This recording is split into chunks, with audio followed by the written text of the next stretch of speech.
అందరికీ నమస్కారం. Lakkaraju Muralidhar Rao astro and remedies ఛానల్కు స్వాగతం.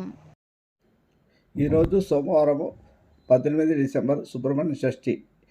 ఈ రోజు విశిష్టత గురించి ఈ వీడియో వివరణ చేస్తున్నాను. కనకకుండల మండిత షణ్ముఖం వనజరాజి విరాజిత విగ్రహం నిఖిల శస్త్ర శరాసన ధారిణం శరవణోద్భవ మీష సుతం భజే. బంగారు కుండలములతో అలంకరింపబడిన 6 ముఖములు కలవాడును, పద్మమాలికచే ప్రకాశించు శరీరం కలవాడును, సకల శస్త్రములను ధనుస్సును ధరించువాడును, రెల్లు దుబ్బలలో పుట్టినవాడును, ఈశ్వరుని కుమారుడును అయిన శ్రీ సుబ్రహ్మణ్యేశ్వర స్వామిని నమస్కరిస్తున్నాను అని అర్థం అన్నమాట. మార్గశిర శుద్ధ షష్ఠిని సుబ్రహ్మణ్య షష్ఠిగా ఆచరిస్తారు. సుబ్రహ్మణ్యోగం సుబ్రహ్మణ్యోం సుబ్రహ్మణ్యోహం అని వేదం కార్తికేయుని స్తుతించింది.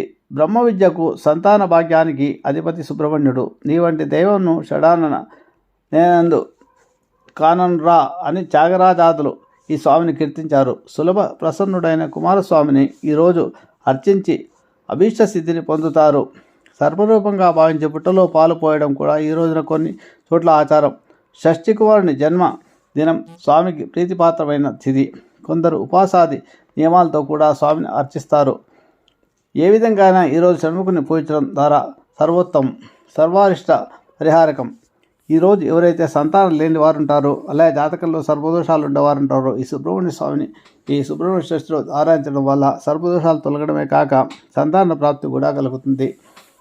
శుభమస్తు.